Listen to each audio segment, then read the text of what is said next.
大家好，我是马金虎。Bonjour à tous, je suis Ma Tinhu. Aujourd'hui, je voudrais vous expliquer comment écrire les chiffres de 0 à 5. C'est parti.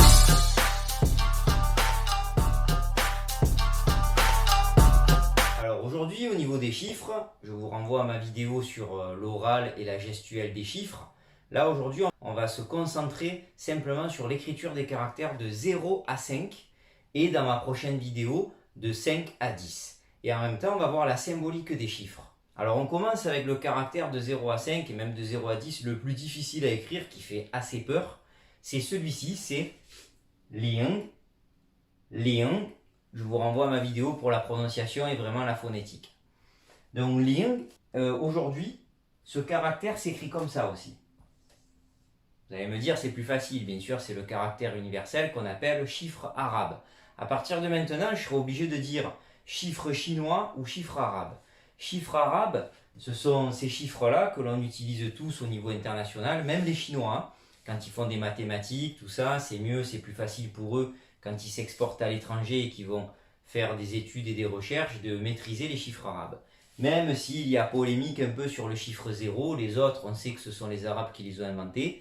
Le chiffre 0, il paraît que peut-être ce sont les Indiens de l'Inde, les Indiens qui ont inventé ce chiffre parce que, comme ils ont inventé le bouddhisme en moins 500 avant Jésus-Christ, donc c'est une des religions les plus anciennes au monde, ça représente le néant, le vide dans le bouddhisme. Donc peut-être que ce sont eux, mais ça peut être peut-être les Arabes, on ne sait pas. En tout cas, j'appelle ça aussi un chiffre arabe.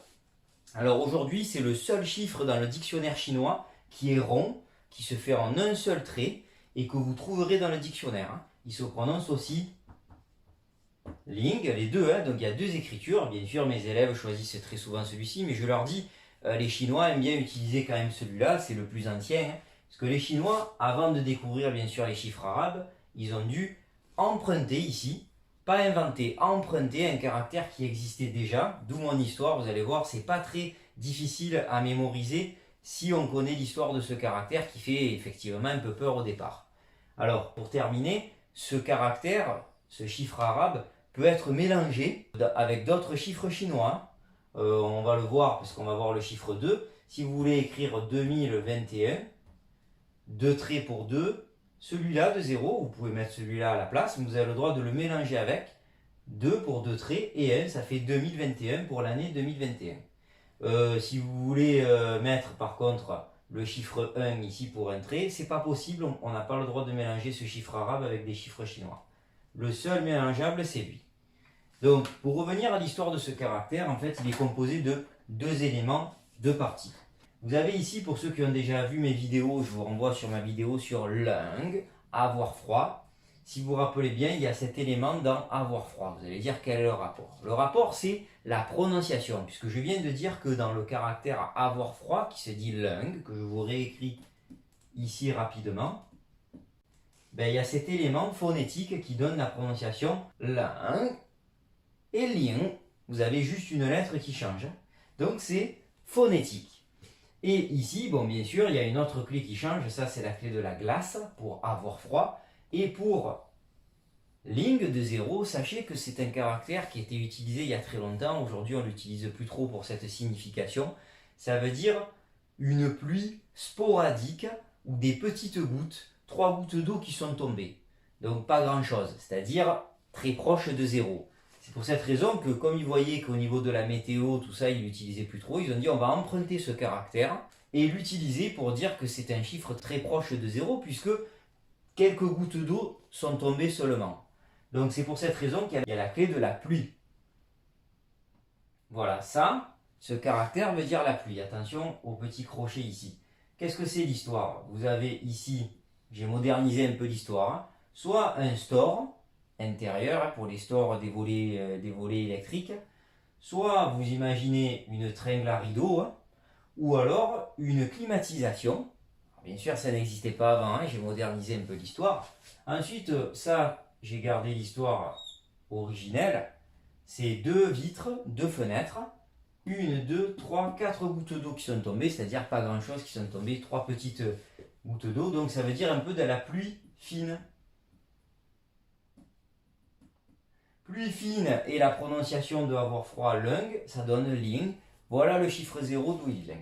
Ensuite, pour 1, 2, 3, on va aller plus vite parce qu'en fait, c'est assez simple. Pour 1, I, donc je vous renvoie à la prononciation sur ma vidéo. I de 1, ben, c'est un trait, tout simplement. Hein. Donc, attention, de gauche à droite. Pas de symbolique particulière à part que ça veut dire l'unité, l'unification par exemple de la Chine. Et il y a très longtemps, ce chiffre voulait dire aussi, puisque c'est le premier caractère apparemment qui a été inventé dans la langue chinoise, l'écriture chinoise, ça voulait dire l'unité, un, le ciel, la terre, l'horizon. Après, ils ont inventé d'autres caractères pour le ciel, la terre, tout ça, mais ça voulait dire un peu tout ça. Maintenant, ça veut dire 1. 2 traits.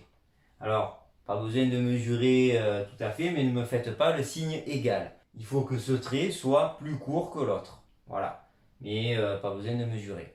Alors 2, la dualité, ce qui fonctionne par 2, comme par exemple le yin et le yang, qui sont complémentaires, mais pas forcément de signification importante. Le 3 traits.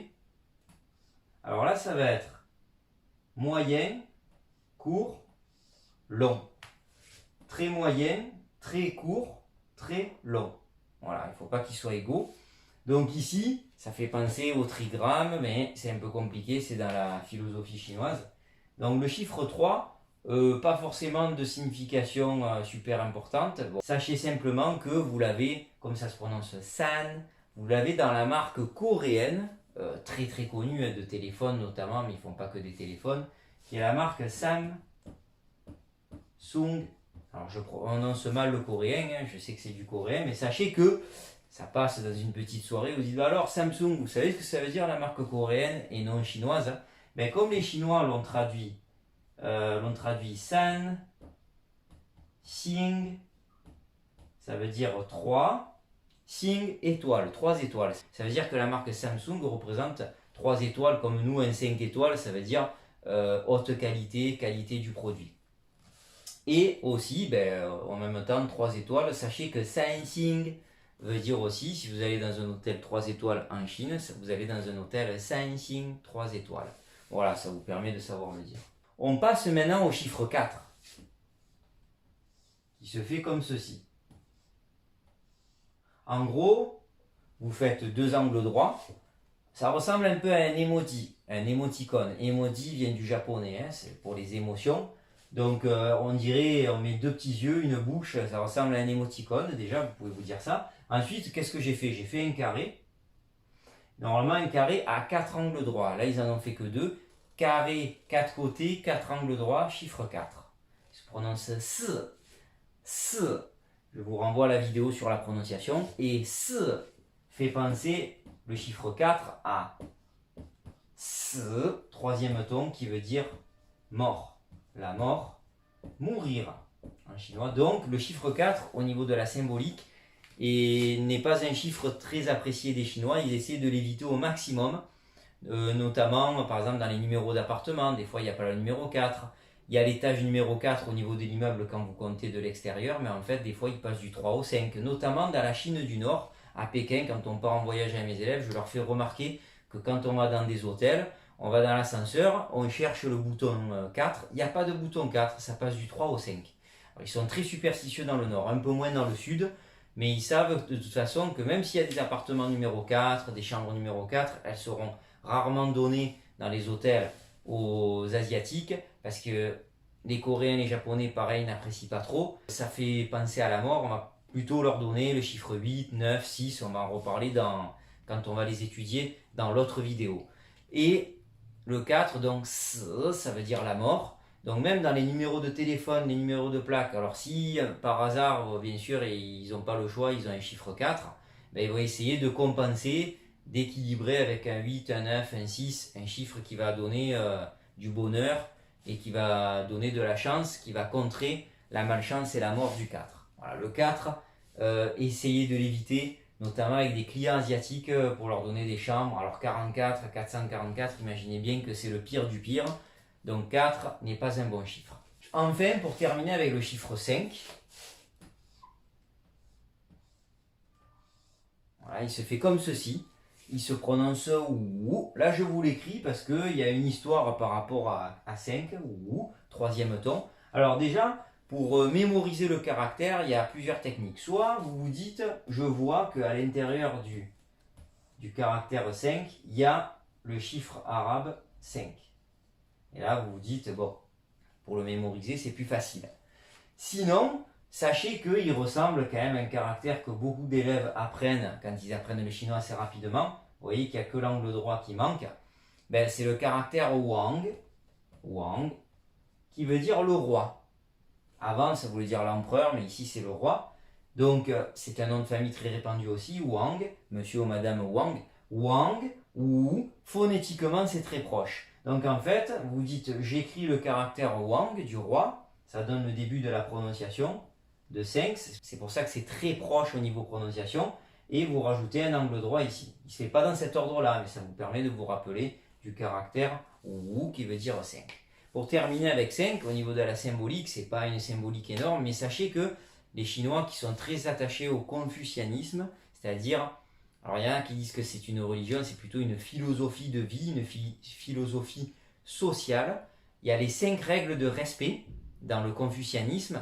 Grand philosophe chinois Confucius qui a inventé ceci et qui a étendu le confucianisme à travers toute l'Asie, au Vietnam par exemple, dans différents pays, ils respectent ceci. Il y a les 5 règles de respect de Confucius. Vous avez par exemple le peuple qui doit respecter le souverain, que ce soit l'empereur ou maintenant le président chinois. C'est pour ça que vous imaginez bien que c'est très mal perçu, très mal vu de critiquer son président, et encore plus avant l'empereur, c'était la mort. Ensuite, vous avez l'aîné et le cadet qui doit respecter l'aîné, que ce soit dans la famille ou les personnes âgées qui sont très respectées en Chine, en Asie, par rapport aux plus jeunes qui doivent leur rendre ce respect. Ensuite, vous avez aussi le mari et la femme. Alors là, c'est la seule des 5 relations qui a changé, qui a évolué. Maintenant, c'est plutôt égalitaire dans la société moderne. Mais avant, la femme était soumise à son mari. Ensuite, vous avez l'enseignant et l'apprenant, ou l'enseignant et l'élève. Toute personne qui apprend en Chine a un profond respect envers l'enseignant, le professeur. Donc vous imaginez bien que quand on insulte un enseignant en Chine, c'est presque impossible, ou alors c'est la honte pour la famille. Hein. C'est une honte incroyable. Et vous avez la dernière relation de respect, c'est les amis entre eux, donc c'est une relation d'égalité aussi. Enfin, dans le confucianisme aussi, il y a les 5 vertus du confucianisme qui sont respectées dans la société asiatique et chinoise notamment, qui sont la fidélité, la sagesse, la bienséance, donc les règles de comportement et d'éducation, la droiture, et enfin la 5e, la bienveillance. Voilà au niveau des 5 chiffres de 0 à 5, leur écriture et leur symbolique. Je vous donne rendez-vous pour une autre vidéo pour les chiffres de 6 à 10. 谢谢，再见. À bientôt sur ma chaîne, et n'oubliez pas de partager et de liker.